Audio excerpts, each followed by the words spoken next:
warahmatullahi wabarakatuh. Alhamdulillahirrabbilalamin. Kita masih diberikan kekuatan dan kesempatan sehingga kita dapat berjumpa kembali pada pertemuan atau pembelajaran kimia online pada hari ini. Nah, pada pertemuan sebelumnya kita telah mengenal apa itu ilmu kimia. Masih ingat kan? Coba apa? Ya, ilmu kimia adalah ilmu yang mempelajari susunan, struktur, dan juga sifat materi atau zat, dan perubahan materi yang bersifat tetap, serta energi yang menyertai perubahan tersebut. Juga kita sudah mengenal cara atau metode yang dilakukan orang ketika memecahkan masalah, ataupun cara atau metode untuk bekerja dan mengembangkan ilmu kimia, yaitu kalian masih ingat metode ilmiah. Sebenarnya metode ilmiah ini digunakan dan menjadi metode bagi semua ilmuwan, bukan hanya ilmuwan IPA, tapi juga termasuk ilmu-ilmu pengetahuan sosial atau IPS menggunakan metode ilmiah ini dalam memecahkan masalah-masalah sosial. Tapi di sini kita fokus dulu pada ilmu kimia ya. Nah, belum lupa langkah-langkahnya metode ilmiah kan? Ya, salah satu langkah dalam metode ilmiah adalah melakukan eksperimen atau percobaan untuk membuktikan hipotesis atau jawaban sementara yang diperoleh melalui pengamatan maupun observasi sebelumnya. Nah, mungkin ada yang berpikir, untuk apa lagi kita harus bersusah payah bikin eksperimen? Kan jawabannya sudah ditahu.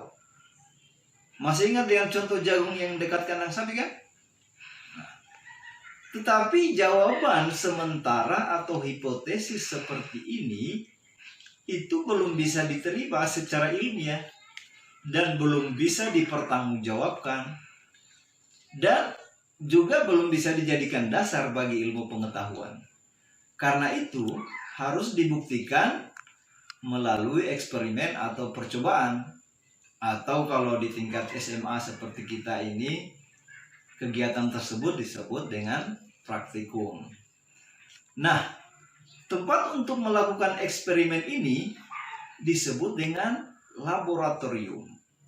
Jadi di mana saja kamu melakukan kegiatan eksperimen dalam rangka menguji hipotesis tersebut, tempat itulah yang disebut laboratorium.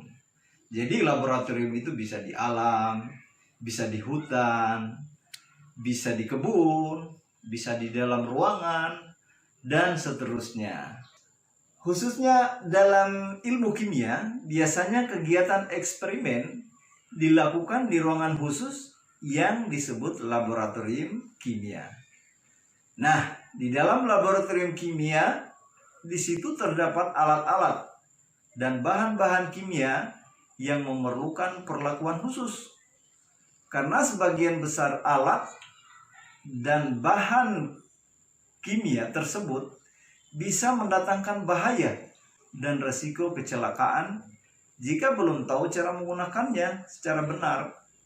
Karena itulah diperlukan pengetahuan dasar dan etika yang baik agar kita ketika kita bekerja di laboratorium itu dapat bekerja dengan baik, aman, dan juga selamat. Keselamatan dan keamanan kimia di laboratorium. Nah, langkah pertama yang harus kalian ketahui adalah mengenali alat-alatnya. Berikut beberapa peralatan dasar yang ada atau sering digunakan di laboratorium kimia. Yang pertama, gelas kimia. Gelas kimia ini berfungsi untuk menyiapkan atau membuat larutan dan juga sebagai wadah untuk mereaksikan zat-zat. Biasanya dia terdapat dalam beberapa ukuran, ada yang 50 ml sampai dengan yang 1000 ml atau 1 liter. Yang kedua, labu Erlenmeyer. Labu Erlenmeyer itu berfungsi sebagai wadah untuk menyimpan larutan yang akan digunakan. Berikutnya, gelas ukur. Nah, gelas ukur berfungsi untuk, dari namanya berarti alat untuk mengukur. Dalam hal ini mengukur volume cairan. Yang berikutnya, labu ukur juga berfungsi untuk mengukur volume cairan, tetapi dengan lebih teliti. Berikutnya adalah pipet tetes. Pipet tetes itu berfungsi untuk mengambil cairan dengan volume dalam jumlah kecil. Kemudian pipet gondok. Pipet gondok berfungsi untuk mengambil cairan dengan volume tertentu, tetapi dengan ketelitian yang lebih tinggi dibandingkan pipet tetes. Nah, beberapa alat yang disebut di atas itu terbuat dari kaca dan biasanya tersedia dalam beberapa ukuran. Berikutnya, tabung reaksi dan rak tabung reaksi.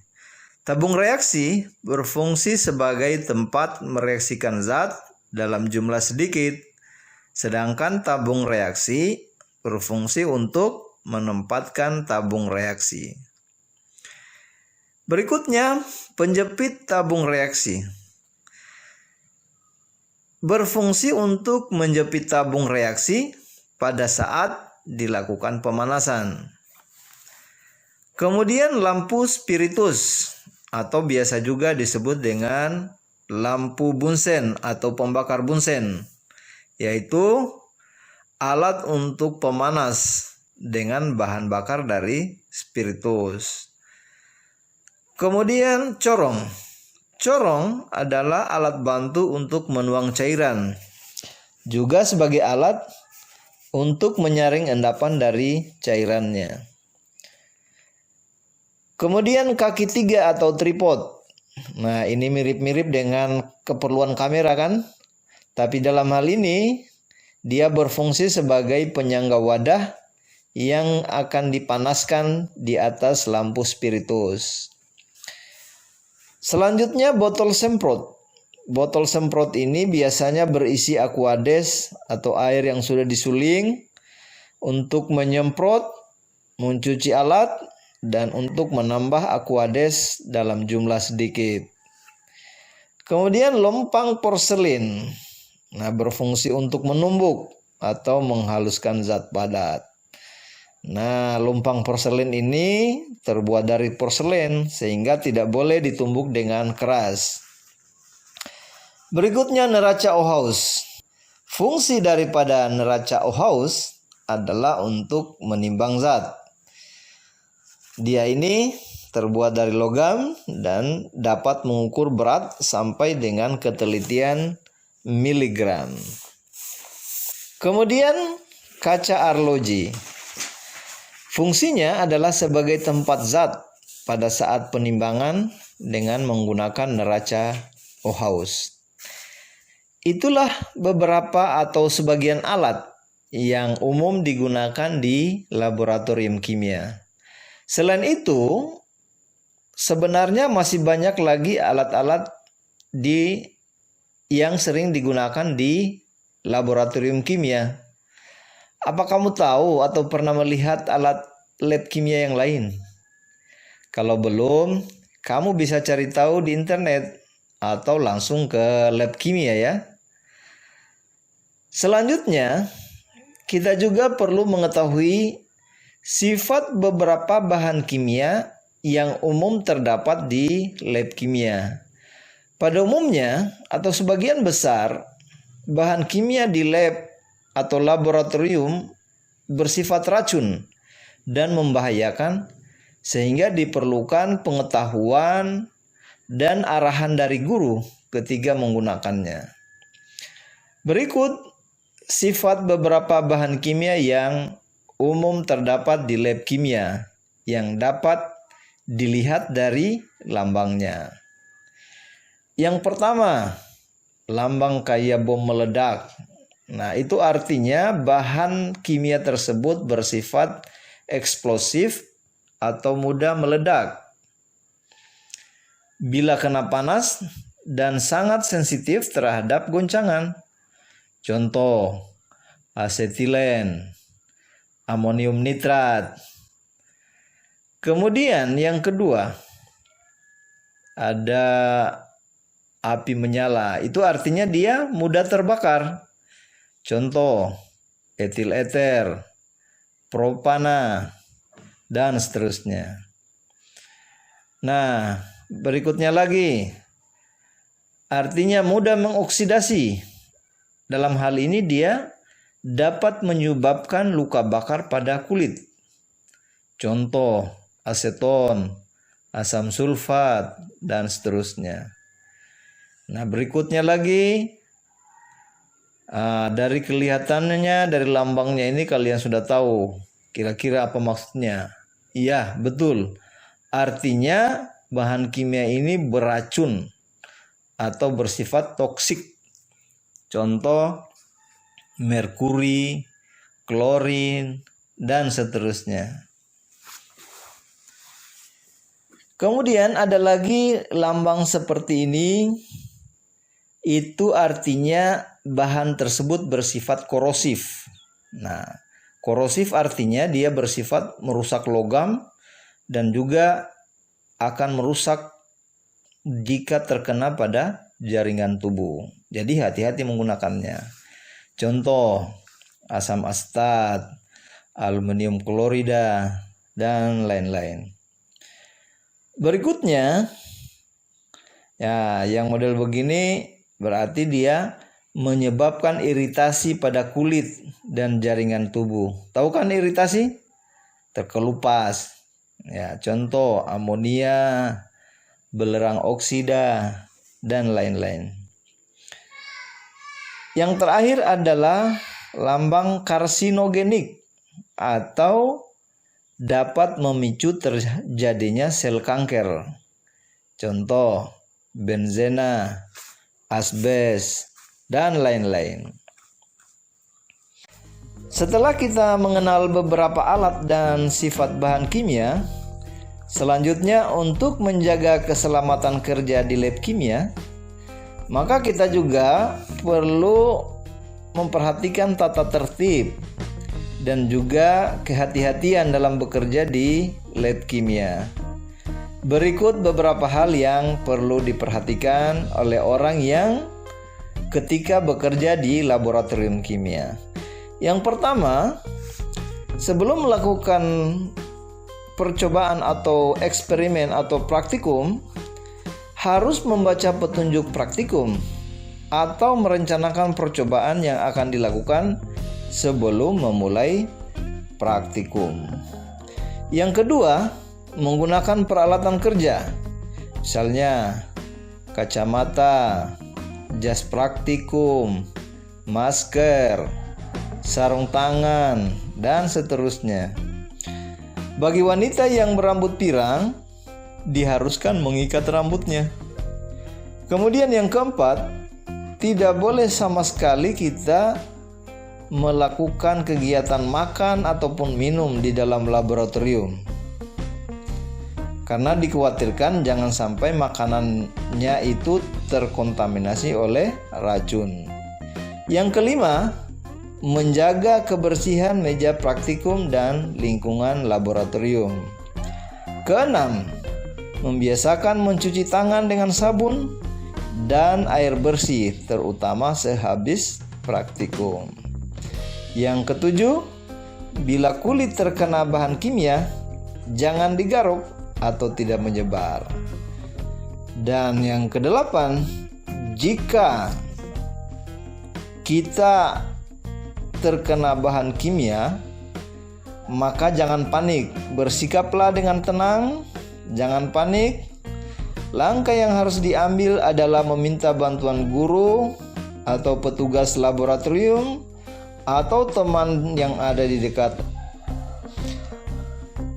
Dan seterusnya, segera bersihkan bagian yang mengalami kontak langsung dengan menggunakan air bersih.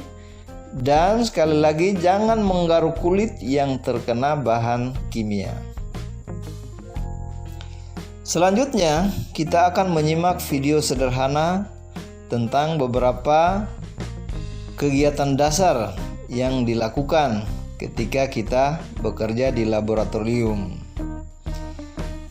Antara lain, yang pertama, menyiapkan alat. Kedua, membersihkan alat, baik menggunakan air ataupun lap atau tisu. Ketiga, kegiatan menimbang bahan. Keempat, mencampur atau mereaksikan zat. Kelima, mengaduk. Kemudian menyaring. Dan jangan lupa mencatat hasil pengamatan. Dan yang terakhir, setelah melakukan kegiatan praktikum, jangan lupa membersihkan dan menyimpan alat kembali. Nah, sekarang kalian sudah mempunyai gambaran tentang ilmu kimia. Juga peranan ilmu kimia dalam kehidupan, tentang metode ilmiah, dan juga cara membuktikan hipotesis dalam metode ilmiah. Juga tentang laboratorium dan tentang eksperimen atau percobaan. Apa kamu sudah punya masalah penelitian sendiri? Misalnya, mana yang lebih mudah larut dalam air? Garam halus atau garam kasar? Atau garam itu lebih mudah larut di dalam air yang mana? Dalam air dingin atau dalam air panas? Pasti kamu sudah punya jawabannya kan? Tapi jawabanmu itu hanya atau barulah disebut hipotesis, alias belum sah sebagai jawaban, karena dia namanya bersifat atau jawaban sementara. Supaya jawabanmu bisa diterima secara ilmiah, maka kamu harus melakukan eksperimen untuk membuktikan hipotesismu itu. Kira-kira apa kamu bisa atau sudah bisa merancang eksperimenmu sendiri? Nah, untuk mudahnya, kalian boleh mengerjakan tugas merancang eksperimen sederhana untuk membuktikan hipotesis di atas. Bisa dilakukan sendiri di rumah ya.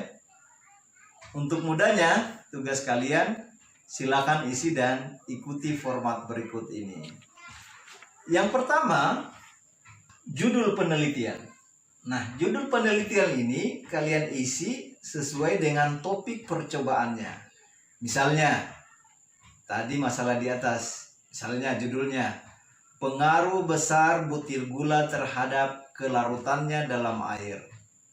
Atau bisa juga pengaruh suhu air terhadap kelarutan gula. Kemudian yang kedua, tanggal percobaan. Tanggal percobaan itu kalian isi dengan tentunya tanggal ketika kamu melakukan eksperimen atau percobaan tersebut. Kemudian yang ketiga, tempat percobaan. Tentunya diisi di mana kalian lakukan percobaan atau eksperimen tersebut. Misalnya, percobaannya dilakukan di rumah saya, Kelurahan Lipu, Kota Bau-Bau.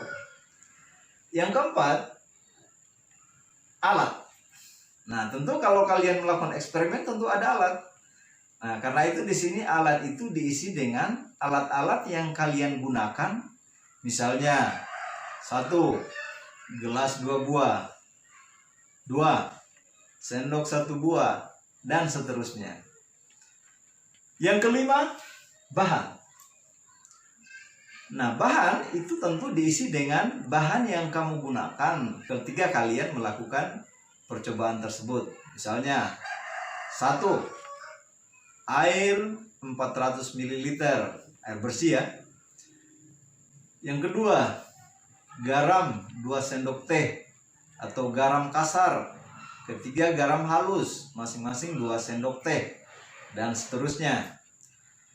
Dan selanjutnya, langkah kerja atau langkah-langkah kerja yang kalian lakukan ketika melakukan eksperimen tersebut. Misalnya, pertama, langkah kerja saya menimbang garam halus dan garam kasar dengan berat yang sama. Yang kedua, menyiapkan 2 buah gelas bersih. 3. Masing-masing gelas diisi dengan air sampai hampir penuh. Keempat, memasukkan garam halus pada gelas pertama dan garam kasar pada gelas kedua. Kelima, mengaduk.